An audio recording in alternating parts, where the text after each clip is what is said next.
All right. Welcome to Pan-African, your weekly live stream where we talk about all things Africa related and how we can help Africa get back to its rightful place on the world stage. We dive into real life experiences of visiting, moving, and investing on the continent of Africa. We interview folks who are building businesses, and our mission is to support an independent Africa and empower African people on the continent or in the diaspora. So whether you're currently in Africa, you've recently migrated, your ancestors were trafficked during the transatlantic slave trade, or you're a foundational Black American, this live stream is for you. I'm Joe Hatagwa, your host, the founder of Authentic African, and each week I'll be sharing my experiences living, traveling, and investing in Africa, which I've been doing over the last 8 years and 4 years respectively. And from time to time, I'll also be interviewing folks who have made the move to the continent or others who have businesses focused on the continent. So today I'll be hosting Kelvin Amafina, who is the founder of Lango Vest. And we're going to have a powerful conversation about why billion-dollar projects often don't end up being what we think they are on the continent, the surprising lessons from rebuilding during war, in the Ukraine war in particular, a practical blueprint for how the diaspora can fund real growth on the continent. And we're going to have a conversation about Africa's infrastructure and how it has been previously top down. And what if we flip the script, right? What does the future look like if we do it from the ground up? So before we get into this conversation, I'd like to bring Kelvin in to introduce himself. So Kelvin, welcome to the live stream. Thank you, Joe. I'm very happy to be here. Thank you very much for inviting me. I'm happy to share the time with your community. So thanks. Absolutely, and thank you for taking the time. We got a chance to catch up a little over a week ago while I was in Ghana. I'm back in New York, guys. If you guys can't, you guys know. If you know, you know. You guys watch the live streams, you know. I'm back in New York, and you know when Kelvin and I spoke, we talked a little bit about what Kelvin is up to with Lango Vest, and it really does fit into one of the three pillars that this platform is around, right? So visiting, moving, and investing in Africa. And so many people who follow the platform and people who will end up watching this video are curious about investing and where should they be deploying their capital, you know, how should they be thinking about their money, especially those who have the finances to invest. There's a lot of conversation about not getting scammed, right? Or people who've been scammed, or, you know, different projects on the continent and what makes the most sense. Should it just be in real estate? Should we be investing in startups? And I like the approach of talking about infrastructure, right?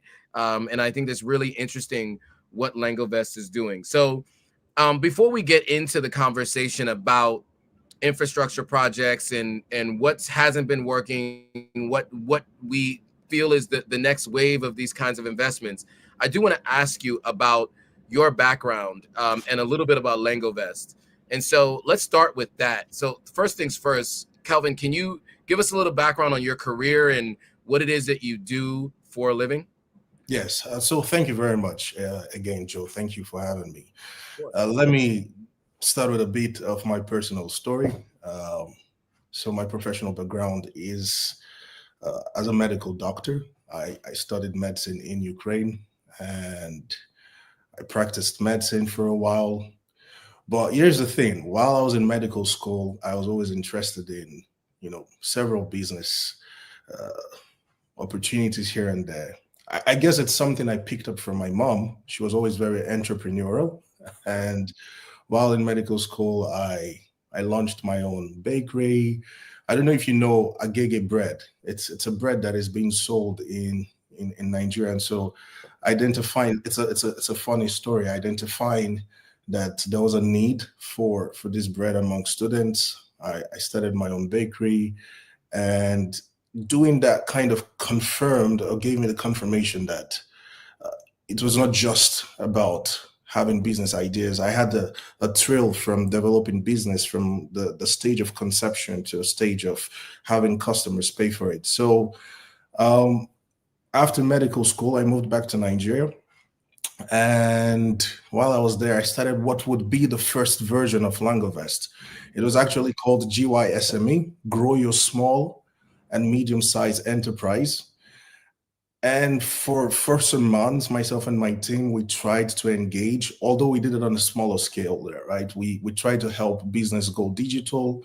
We tried to help small business register with CAC, the governing body for business registration in Nigeria, to get websites. And uh, after some time, and honestly, probably everyone who's moved back to the continent after some time would admit this. I guess I was not ready for the reality of things. And so the challenge is basically, and we're not able to meet the targets we had. However, that experience did leave me with a lot of lessons. But then the question was, how can I continue my profession as a medical doctor and my passion for business? And so I decided to go back to Ukraine and further my education to get a degree in healthcare management. And during the course of this time, while I was getting this degree, the war started in 2022. The war broke out and between Russia and Ukraine. And, Joe, I had firsthand experience in, I was able to see, I got a front row seat to see how Ukraine's infrastructure was under constant attack on a day-to-day basis. And so this over the last 4 years, especially with my background in healthcare management, where I had the opportunity to develop my skills as a researcher, project finance, developing different innovative models to finance different projects, systems design. I studied Ukraine's response. I studied how Ukraine responded to this attack on their infrastructure.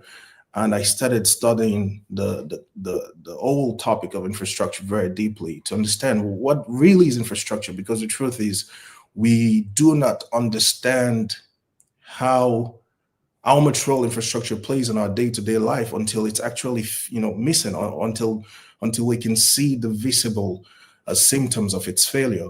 And this is what we saw in Ukraine every day, whether it was energy, transport, medical facilities, under constant attack. And so one thing led to another, and I rekindled my passion for GYSME, but this time decided to start the company or the firm as Lango Vest. So that's basically a summary of how I got from medicine to right now starting Lango Vest. Awesome. And so, I want to talk about this a little bit. So, when it comes to infrastructure, in the United States, when we talk about infrastructure, we talk about fixing potholes, we talk about roads and bridges, right? And people might remember under the previous administration, there was a bipartisan bill that got passed into law, this Build Back Better bill, right? And it was meant to give some jobs and to talk about building infrastructure. And it was private-public partnerships around infrastructure. But it's just a word that people use. I don't think people are very clear on what infrastructure means. So I think before we dive into what you're doing with Langovest, can we get a definition of what you mean by infrastructure? And then I'd like to hear what Ukraine was doing and is doing that is working to build back a city that has been, or build back cities and areas that have been devastated by war.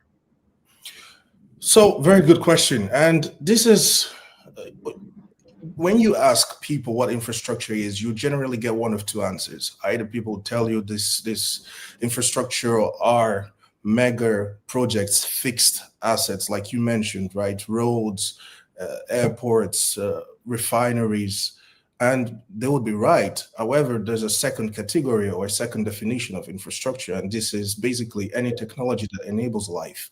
I'll tell you what I mean. So everyone knows elevators. We use elevators every day, right?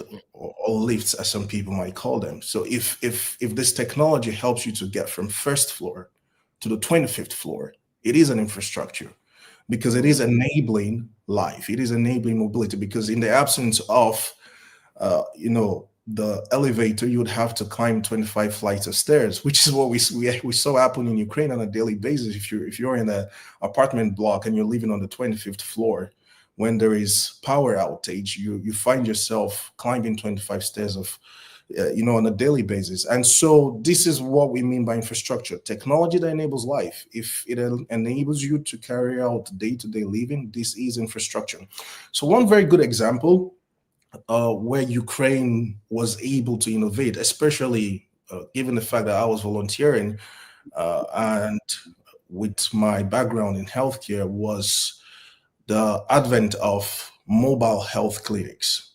And so because of Ukraine's healthcare facility was under constant attack from Russia, what the government managed to do was, in a space of 2 years, over 250 mobile health clinics were released and were put into operation, were deployed and put into operation. And seeing this on the side and just observing, the question was, wait a minute, if the government managed to deploy 250 mobile clinics in a space of 2 years, even less, you cannot build 5 hospitals in 2 years, right? It's impossible. And then I started to question, is infrastructure size or is it in function? Because what the mobile clinics could do, the function, when you really go deep into it, the function of providing healthcare, the function of providing treatment, the function of providing medical services to patients, it's the same function you get at a hospital. The only difference is with a mobile clinic, it is small, scalable, flexible, and very cheap to design and deploy. This whole experience changed my whole definition and opinion about infrastructure. Got it. And so that's really helpful. I mean, it's basically enabling life, right? Is what you said. So I never even heard that definition before until you and I had spoken, because I really only thought about it as roads and bridges, right? So now to tie this into Africa, right? Because Yes. obviously I use the example of the Build Back Better bill in the United States. You use the example of the Ukraine. We want to talk about the continent of Africa and how investing in infrastructure can really help move us into the next phase of seeing Africa get back to its rightful place on the world stage, which is really what this whole platform is about. But I guess before we kind of tie that together with Langovest, I do want to talk a little bit about infrastructure projects of the past, and also just the how people have been wrong about infrastructure in the past, or how it's been done, and like what you're proposing that would be different than how it's been done previously. Because I do want us to get an idea of what problem you're solving, right? And then also for those who are interested in joining the Lango Vest community and considering how they could deploy capital, I want them to understand where it was, what's been wrong with how it's been done, and what you're proposing to be done differently. So, we're not necessarily even proposing anything entirely new, because when you look at what is considered a popular thinking, everyone agrees that infrastructure will be necessary for economic growth and transformation in Africa, whether you're asking think tanks or established institutions or thought leaders. It's a known truth. It's a popular truth. Infrastructure is necessary. Infrastructure development is necessary for economic growth and transformation. Here is where we're coming in with Langovest and what we're trying to say, where we are saying, can we complement? Because I'll tell you the problem with the current thinking of infrastructure. We have a lot of private institutions, like you mentioned, PPP models, they're already present. For example, China as a foreign government is very involved through FDIs in Africa, investing a lot in African infrastructure. However, there is a problem in Africa. The problem in Africa is we lack the political maturity. So the institutions lack the maturity to see infrastructure projects through. And so what you find out is a lot of infrastructure projects are extended over the time required because yes, most African governments will go for the big infrastructure because they want to score political points, right? Your dams, your rail systems, your transport systems, they want to score political points. It's not necessarily because of development. And on the second hand, we lack financial institutions, right? And the reason why this is important is, Joe, if you look at countries, I mentioned this to you the first time we spoke, and this is something that has always amazed me. Shenzhen, uh, one of the most, it's basically the backyard of Hong Kong. You look at Shenzhen 30 to 50 years ago, it was nothing more than an old port city, basically. There was no development. It was actually called the dump yard of Hong Kong. But today, Shenzhen it's a marvel. It's a modern economic marvel. And you could see the same thing in Dubai. Dubai was an old fishing port city and over the years developed. And when you look at these cities, you can find three factors. Number one was political reform around ease of doing business, ease of investment. The second thing, so by creation of special economic zones, creation of special business zones in this country. The second thing was a massive capital investment. And then the third thing was innovative infrastructure technology. But the problem is in Africa, we're trying to implement actions and implement infrastructure development policies that we do not have the institutions to say true. And this is where the question is, well, can we change our focus, or at least can we add to the question or to the conversation small, modular, scalable, flexible infrastructure? Not to compare, we still need the big infrastructure, we still need the big roads, we need the ports, but okay, can we focus on infrastructure that could be deployed in months rather than years? Can we focus on infrastructure that requires smaller investment rather than large investment? Can we focus on infrastructure that the private sector, especially retail, can be involved in rather than government and big financial firms? And I think the question that we're trying to answer is that, can we create a platform where we're focused on this type of infrastructure? And I think the answer is yes. Yeah, I think that's really great. I mean, just to recap what I understood of what you just said, and for those who are just joining, I think the challenge that we've seen previously and historically is, there's an election cycle every 4 or 5 years, right? And I can tell you, as someone who's lived on the continent through multiple election cycles, through multiple countries, there's always one big infrastructure project that is happening right at the end of the first term, right? There's a road being built, there's an airport being built, there's a bridge being built, an MOU for a bridge gets signed, right? And that almost always happens right at the end of an administration. They start the process. And to your point, many times it doesn't get finished because it lacks the necessary let's say resources to ensure that it gets sought, it goes through to fruition way that is beneficial for long-term use. And so I think this is interesting, the idea of smaller modular infrastructure projects that can actually be seen and done in weeks and months instead of many years. And an example I'll just add to this too is there is a road project that has a 25-year payment plan that I saw in Sierra Leone, where the Chinese helped build a road. They have 2 toll booths. And from what I understand, it's going to be 25 years before that will be paid back. Airports, etc., right?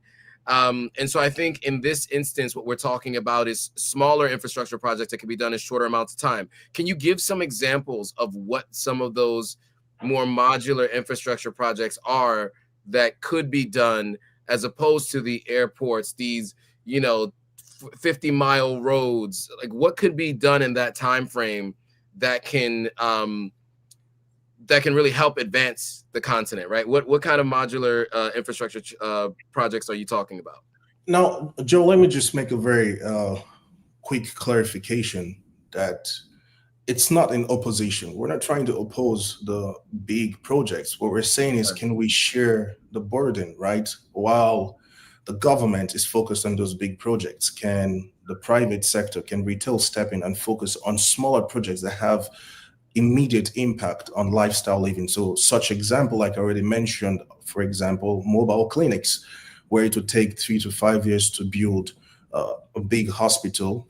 One very good example I like to use is Lagos. Lagos is a city of 20 million people. I grew up in Lagos. And you have maybe 3 to 4 big hospitals serving 20 million people, and the rest are private hospitals. And it's not a surprise why healthcare is not up to the standard in Lagos. And so where you have mobile clinics that can serve different communities, can serve different types of needs, right? You can have operating mobile clinics for those who are not very familiar with medicine. You can have mobile clinics just for therapeutic purposes. You can have mobile clinics just for diagnostic purposes. That's for example. Another example of such project are water filtration machines, where you're rather focused or allowing the government to, through sanitation plans, to provide access to clean water, like clean tap water to homes. You could have water filtration machines. We see this all across, Asia and Europe. Here in Ukraine, where I live at the moment, we see this all across European countries. There are, you know, water filtration machines that help people to receive clean drinking water at close proximity to their residential buildings. So we can take the burden of the government, right? Another very good example I like, and this is to the point that such projects are already being operated in Africa. We just need to focus more. So one of such good examples are cold storage. So Joe, in Africa, we have a problem with, we import a lot of food, but we also have very, very huge amount of food waste, right? So you have crops that farmers harvest go to waste. I think the amount quoted is $3 billion per year. And so there's this operator in Nigeria. They're called Cold Hubs, and we're following them. And they're one of the projects that we featured on our platform right now, one of the first, because we're focused on agriculture at the moment, technology around agriculture. And what they do is they've set up points around the market so that when farmers come, they can leave the crops and extend the life cycle of such crops. And so now, if you want to sell as a market woman, you just go to this point. You have your own storage there, they're storing it for you. You're paying per month, and you can get your crops out and sell. And so, the innovation can really cut the food wastage, crop wastage by 30 to 40%. We're talking $1 to $1.2 billion a year. That's a lot of money that can, enrich farmers and help them to even improve their business. So there are a lot of projects that are being operational, and so the idea is you have them small, they're flexible, and they're scalable. Yeah, I like that. I think that's really useful to give some of those examples. Now, one of the questions that somebody asked is, how are mobile clinics going to work if the roads are so bad? As you mentioned, this is meant to be complementary to Yes. what is already happening. And obviously mobile clinics will only work in areas where roads make it available. But let me take a step back. Some of these mobile clinics actually can operate in certain regions, but in an area where people can still get to them, right? And so, even if you're in a rural area that doesn't have the greatest of roads, it's easier to get to a mobile clinic that's closer to you than to go all the way to the capital city or another city. So I think to answer that question, a mobile clinic is also a clinic that just is something that can be built without building a large hospital, but and can be in places where it's a little easier for people to get to. So I don't know if you had any other thoughts Yeah, to, yeah, to Joe. Let me just add to that. So again, we're not trying to oppose. So let me paint a picture, right? You have one general hospital in a community serving 200,000 people, where in under normal circumstances or under current circumstances, this hospital is understaffed and uh, overpopulated in terms of patient visit. What you could do is have mobile clinics that offer just therapeutic services, and you reduce the dependency on these general clinics. And so patients only go to the big hospital when they need special care, or when they need care from specialist doctor. But if it's just from their GP, or if it's from their primary care physician, they wait and there's a schedule. You see when the mobile clinic will be visiting your clinic. And this is something that this type of projects, we don't need to wait for the government, we don't need to wait for African leaders. We can take initiative and we can take agency. Well put. And so you mentioned that we don't need to wait for the government. We can take agency and initiative. So what does that look like in terms of what Lango Vest is doing? I want to understand what exactly you are proposing with Lango Vest, and how can people begin to take part in this?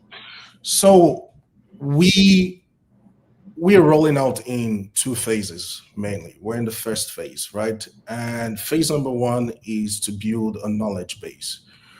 And what we're doing is our proprietary scoring system is built based on what is publicly available there, right? We have S&P and we have Moody's. These are, credit rating systems that already, just like I said, we already have actual infrastructure invested in Africa. So you have institutions like Old Mutuals and private equities that already invest in infrastructure projects. And what they do is they actually rate projects before they commission them. And so what we're doing is we're building our own proprietary score, Langovest. We're taking all publicly available information.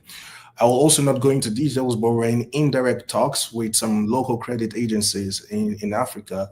What we want to do is build a score where, based on our score, investors will be able to take investment decisions. So right now, well, you cannot invest on Langovest or using the Langovest platform. What you can do is you can see featured projects. You can express a declaration of interest, a DOI. That's registering your interest, so that whenever these projects get vetted and receive the score, you'll be informed, and you can be part of a community. You can be part of a community around different discussions. Like I said, right now we're focused mostly on agriculture, and we want to share. We want to hear the opinion of people. Why is it interesting? Because we think it's not only in funds, and that's the problem. And this is where it's interesting for myself as part of, as a person part of the diaspora, as an African part of the diaspora, yourself as well. We can share knowledge, we can transfer skills. So on the platform, let's say, for example, you have experience with technology around agriculture, you can come on the Langovest platform and you can mentor local farmers, and they can sign up to learn how to apply new technology to their farms or to their agriculture business. So right now on Langovest, we're focused on community, we're focused on knowledge, and we're focused on building that foundational base. Phase two, once we get all the required license and once we've fully developed our score, then we'll give our users the opportunity to invest, because we're very compliant, conscious, and we want to make sure that we follow all due process. Awesome. And I wanted to pull up the site, but for whatever reason, it's not showing the site that I wanted to show. By my challenge with this platform is the there we go. So you mentioned that you guys are you're focusing on, you're able to show your interest now, right? So I think you mentioned there's 15 projects already, and you've already collected over 1,000 DOIs. And so you already have a couple of score sectors in place as well. So You know, and we'll talk about this in a second, but I just wanted to pull that up while you were talking, just so people know that the site is live. So now let's talk about that. So, you know, I think one of the things that I thought was interesting is you're starting by asking people first what they're okay. Actually, before I get into that, there is a question. What specific country or countries are we talking about investing in? That was the first question, and I'll get to the next one. You know, what's interesting is I read an article today that said the reason why a lot of businesses do not scale past their local country where they start, why you have several startups start in one country and they're not able to scale, is because Africa is very, very diverse in its laws. You can have a business be successful in Nigeria, and you take it to Ghana and you're not successful because the laws there are different, unfortunately. Or you can have a business be successful in Nigeria and it's not successful in Sierra Leone, for example. Right now, we're focused on Nigeria for obvious reasons, because that's the country where we see the most robust innovation. That's the country where we see the most application of new technology into different sectors, especially, like I said, agriculture. And so we're focused on Nigeria right now. And also, you happen to be Nigerian as well, right? Of course, I happen to be Nigerian, so yes. You have the connection to the country.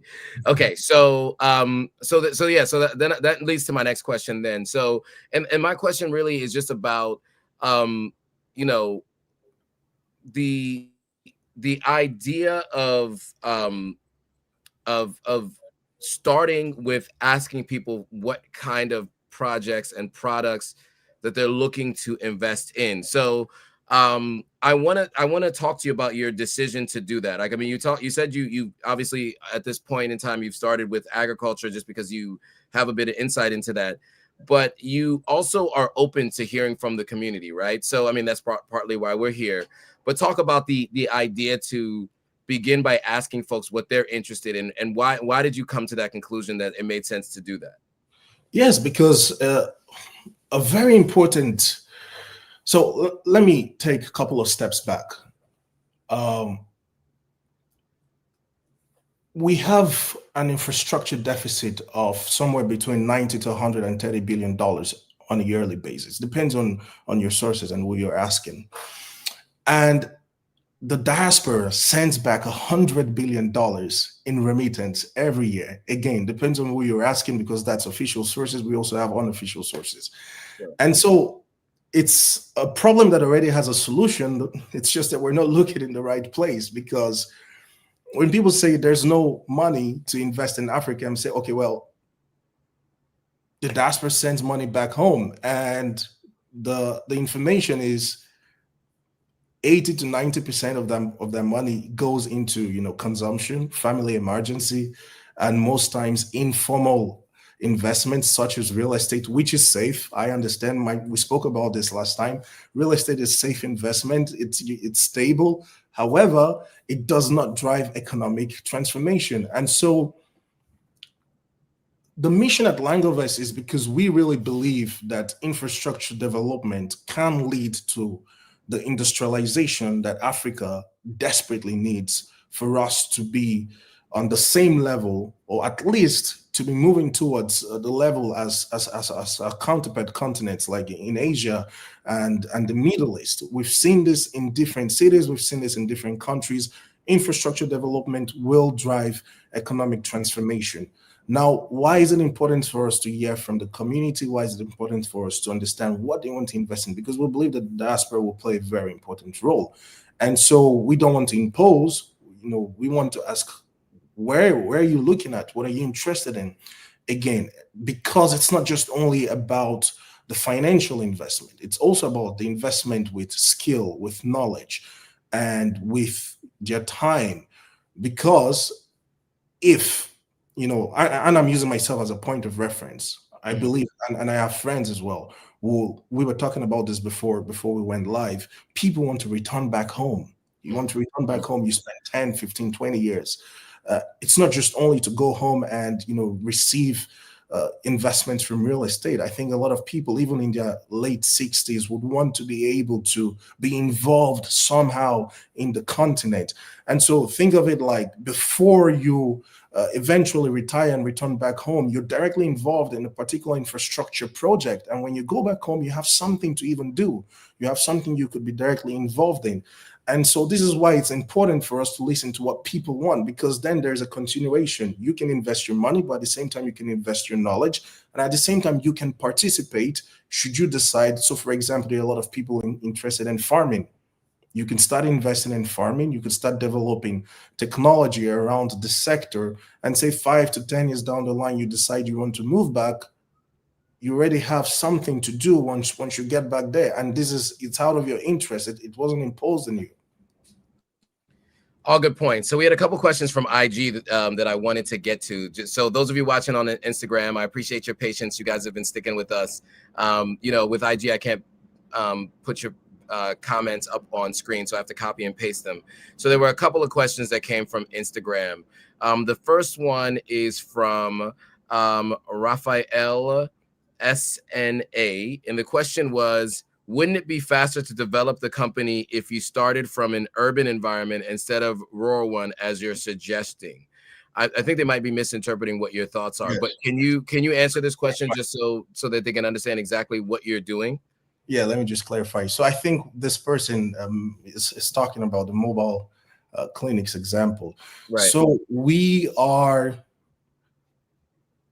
what we're doing right now is we're building the intelligence layer to help investors make investment decisions. And so you have different operators, whether in the rural area, whether in urban areas operating. And so we don't have necessarily a filter. As far as, again, we're going to vet projects, we're going to give you a score. And then at the moment, at the phase where Langovest is, you have the decision to either use our score to make informed investment decisions in sectors that you're interested in. And eventually, once we start giving our users the opportunity to invest, it will be across the board, different sectors, rural, urban. The most important thing is it's infrastructure technology, and it is small, it's scalable, it's flexible, and it's modular, because we really believe that that's the kind of infrastructure that will drive economic growth and transform life on the continent. Absolutely. I know the answer to this already, but I do want to just ask this question. So Farquan Ali is asking, when you say diaspora, does that include African Americans or just Nigerians? Absolutely. So we have to be careful here. We're talking about investment. We're talking about giving investment guidance and advice. And so you have to pay attention to a lot of there are investment protection schemes for people, for example, who are citizens of the US. So it's important to follow compliance routes, right? Even in Nigeria, before you start publicly, giving investment advice or saying you're pulling investments, you have to be SEC compliant. And so it's very important. We want to build Langovest properly. And that's why right now someone says, when are we going to move to stage 2? We'll move to stage 2 when we have all the legal checks. Once we're fully compliant with the SEC, then we'll move to stage 2. Right now, we want to build a community. We want to hear what the diaspora are talking about, what they're interested in, what sector are they interested in, and we want to vet projects. We want to feature projects. You can express interest, collect data at the moment, and eventually, and okay, also one more thing I missed out. I beg your pardon, Juries. We'll also be giving research-based content, like I said, to inform investment decisions. Apart from our score, you'll also be able to get research-based content. So right now it's all about knowledge base, yep. And eventually we'll get to that point where we can help people invest. Yeah, so that's a good point. So I think it's really important to understand that today, guys, you can get knowledge. And you could technically invest if you wanted to, but Lango Vest is giving you knowledge to begin with. Phase 2, stage 2 will be where Lango Vest actually can give you investment guidance based on SEC regulations, etc. Because I don't know if you guys are familiar with this, but anytime people talk about investment guidance online, many times they have to say, I am not an investor. I am not an accredited investor. I am only able to just give you my opinion. It's a very specific thing. The United States has very strict laws and stringent laws on this. So understand that right now what we're talking about is this giving you more knowledge, right? And that's what Langovest is going to be, is a repository of information so you can make your own informed decisions when you decide to. And then eventually Langovest will be able to help you actually allocate those funds. So I think that's really important. I'm glad somebody asked that question.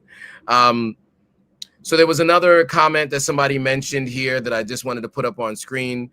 Rob Marley Creation says, uplifting and investing in communities in need, beautiful intentions, people like you make it possible. So just somebody giving you props for what you're working on. And then there was another question from someone who's been patient on IG, and I want to make sure I'm pronouncing her name correctly. And I think it was, is it Twilliam? Is asking, how can we reach out to you directly? So if you go on the Langovest website, langovest.com, and scroll down to the, if you could just pull that. Please scroll down, Joe. I think right above the footer. Yeah, even further down.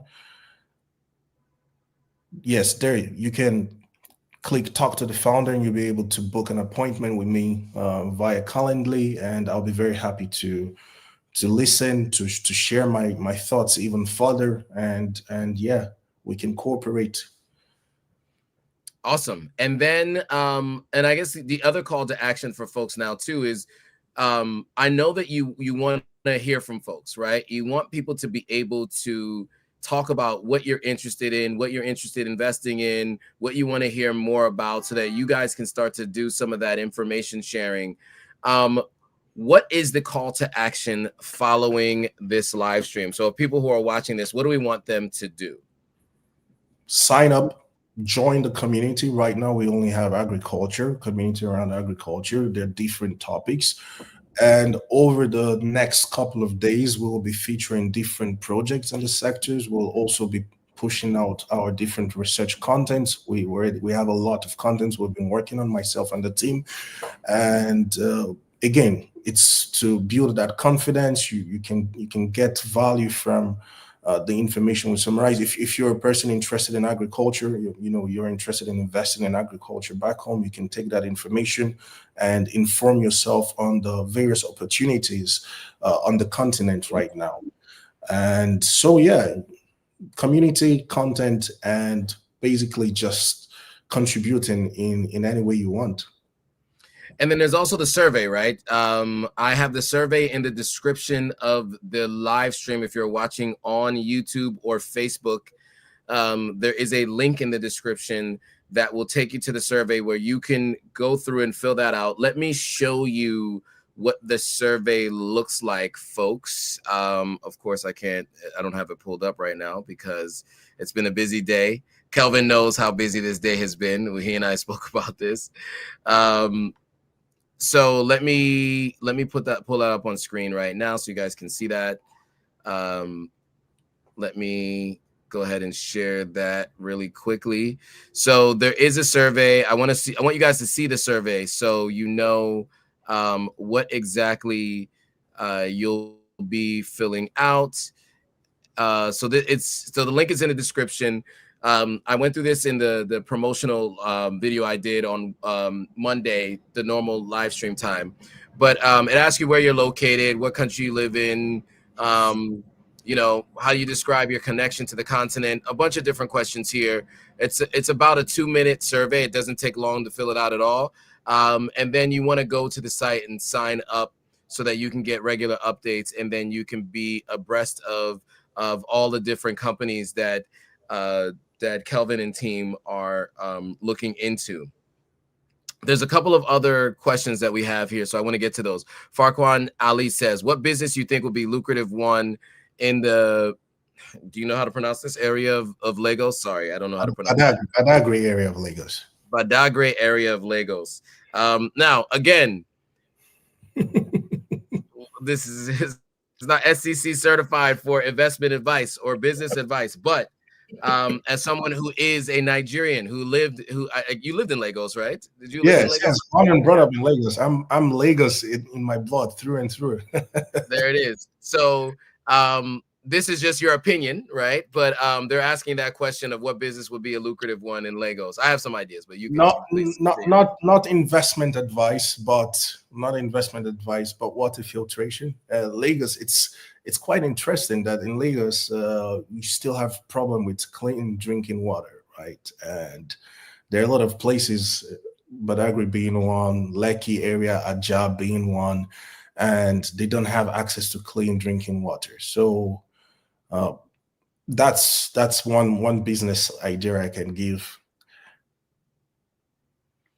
Yeah, absolutely. And I mean, there are many different business ideas. I mean, one of the things that I would say is it because Lagos has so many people, there are more people registered to vote in Lagos than there are in New York City. In New York City, there's about 8 million to 9 million people in New York City. There are 9 million people registered to vote in Lagos, right? So just to kind of give you guys an idea of the amount of people. One of the infrastructural challenges is light. So, and there are an abundance of solar companies in Nigeria and the country and in Lagos in general. But you have so many people that you can really. There are so many businesses in a country like Nigeria and in Lagos that you could start that you will not run out of customers. There's no such thing as what's the word I'm looking for? Saturation in Nigeria. Over 200 million people in the country. Lagos has 20 plus million people. So, I would say get on the ground first, though. Make sure you're living in country. You can see what the competition looks like. You can see what problems people are already solving. Talk to people on the ground before you start any business on the continent. But I would specifically say in Nigeria, because you want to make sure you understand the lay of the land before you start any business there. But just keep in mind those numbers, though. Those numbers are really important. Go ahead, please. If I could just add to what you said, it's quite funny because my team we researched one business last week and I was quite amazed. So what they do, and folks can check it out. It's called Rescue X. Very interesting. What they do is they set up different hubs for fuel delivery and for people to come. So we know that generators are a big part of households in Lagos, and so you could some people do not have the time to directly go to the fuel station to buy fuels to power their generator, and so they've tried to set up different hubs in different locations, and I really thought that was very interesting.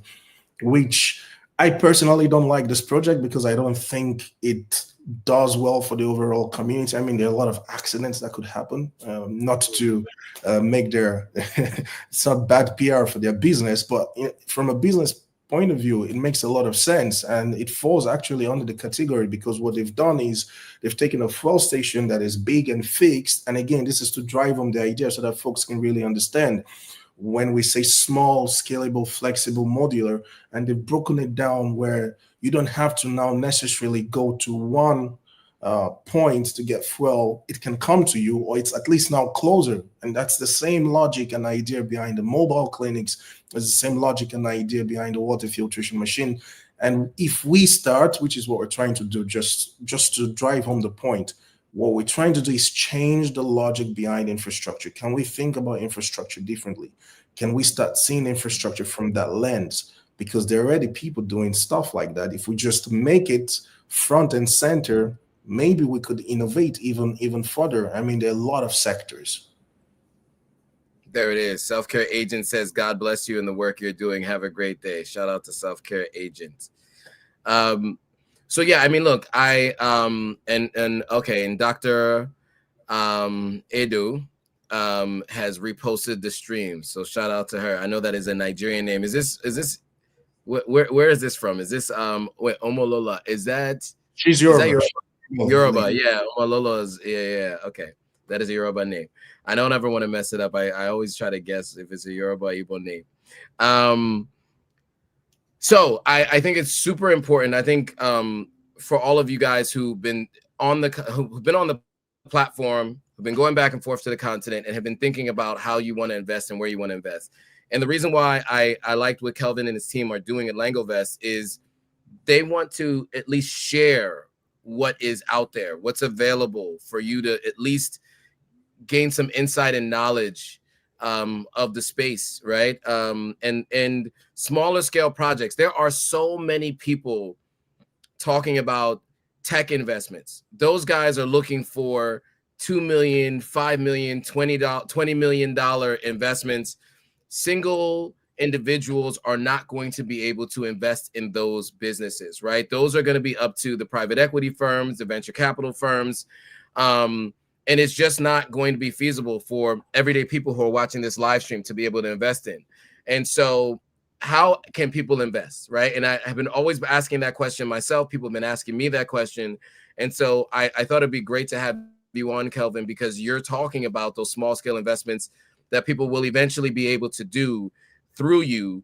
But in the meantime, some things that they can do research on, if they so choose to decide to take some action on their own.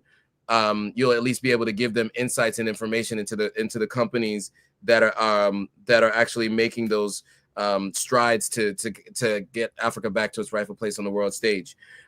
Before we go, do you have any final thoughts that you want to give to the folks that are watching? And of course, as always, almost an hour in, a bunch of people just joined. So those of you who are just joining, we had a great conversation with Kelvin about Lango Vest, infrastructure, and all of the above. If you guys want to hear more about that, you can go back to the beginning of the live stream and watch that. But yeah, final thoughts from you, Kelvin, for the folks that have watched all the way through. Yes. So first of all, thank you again for having me, Joe. Sure. I believe that one of the solutions to Africa's underdevelopment would be robust infrastructure development. And my experience in Ukraine allowed me to see that infrastructure doesn't have to be big and fixed assets. It can be small and scalable, flexible, and modular. And this requires a paradigm shift. It requires a change in thinking, because most people would not even describe infrastructure the way we see infrastructure now. And it's going to take some time, and we're happy to play that role, to educate, to teach, to show people. Because I mean, if you want people to change the way they think about something, you have to be very patient and you have to educate. And that's why we're even starting from research, knowledge. We want to educate. We want our user base to be confident.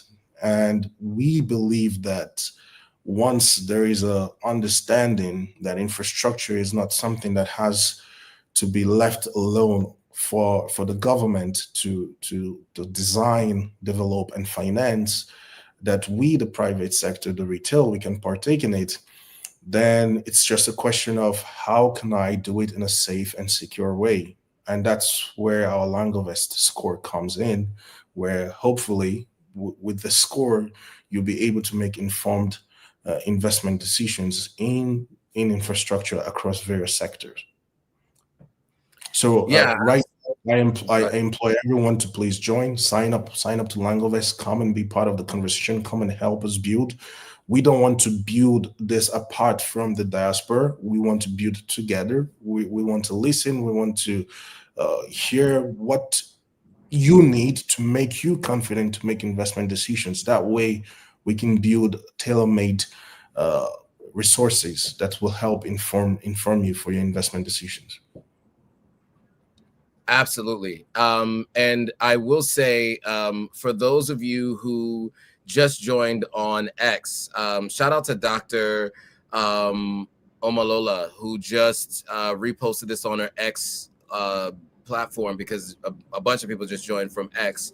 So I just sent the poll and the survey as a reply to this live stream. So for those of you who are watching the live stream on X and you're interested in learning more, click on the poll that is just underneath the live stream video.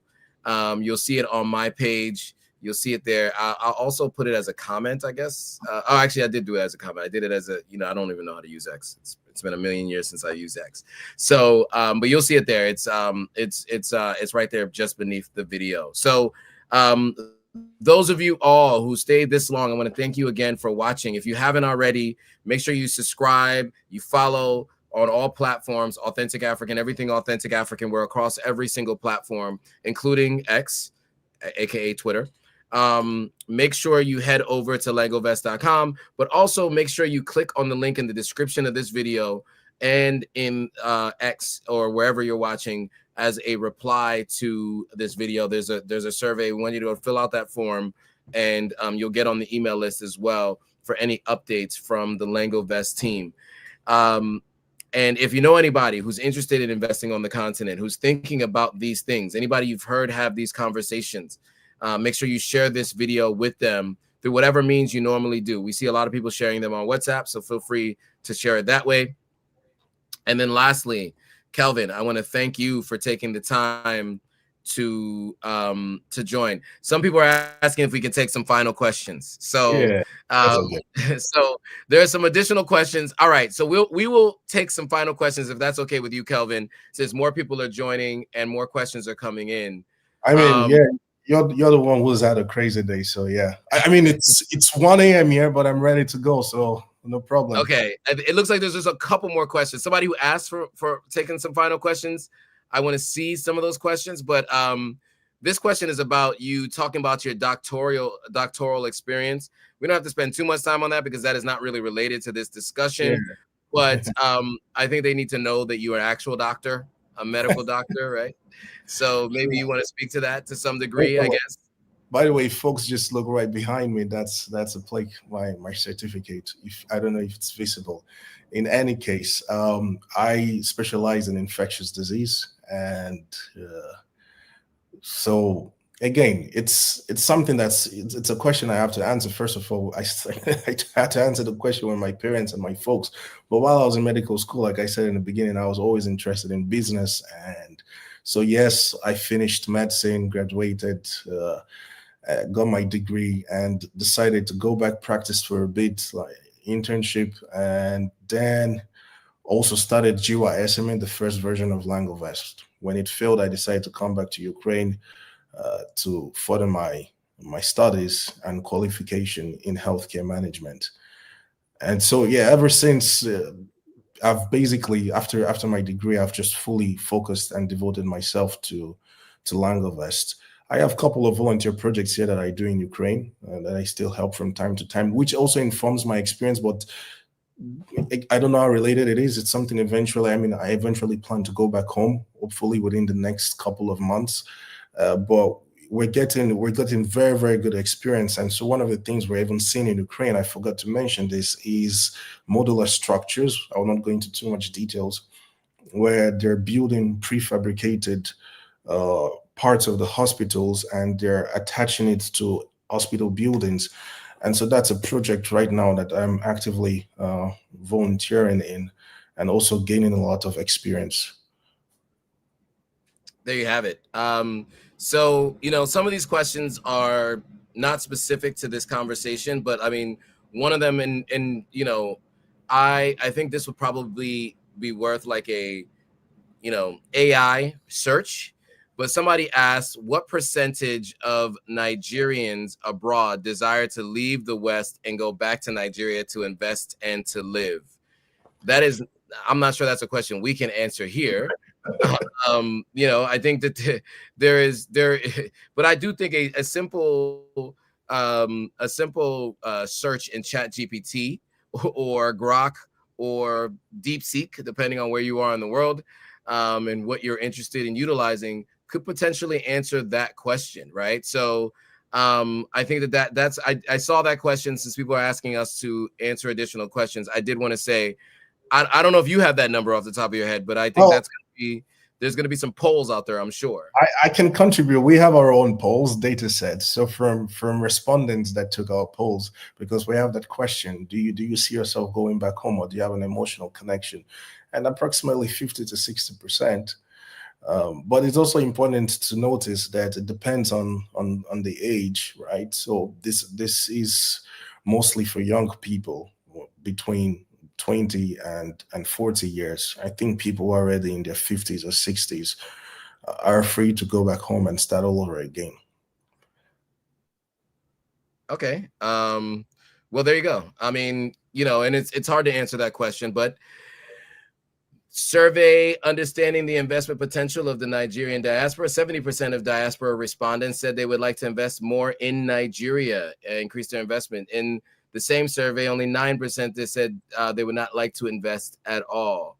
There was another study about 8 years ago, and a large percentage of them said they do desire to return and invest. But the numbers I'm seeing here, right around 70% of the respondents who take different surveys are interested. Okay, so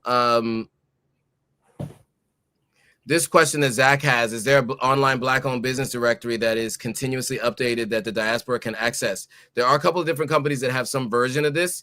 I'm working on something like this, so I'd like to share one in the future, but I don't know of any one today. But keep coming back, Zach. We will update you as time goes on. I think that actually answers all the questions. So I want to thank you again, Kelvin, for doing this. I want to thank everybody who's watched thus far. Those of you who just joined, thank you guys all for joining. And look, guys, we'll be back next Monday with Ivy Prosper. News about the continent. News about Ghana in particular.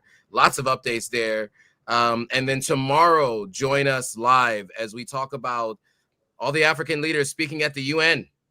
The UN General Assembly. There's some conversations that we're going to be having about what they discussed and what they missed, because we got a lot of thoughts and who was missing from that conversation. So stay tuned for This Week in Africa tomorrow. Next Monday will be This Week in Ghana. And hopefully this coming Sunday, we'll have something for those who are focused on Sierra Leone as well.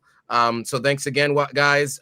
So this is a great question. What time tomorrow? Tomorrow is going to be at 11 a.m. Eastern Standard Time is tomorrow's live stream This Week in Africa. So stay tuned for that. All right, guys. Thanks for watching. We'll see you guys all on the next live stream. Bye, guys. Bye bye. Bye bye.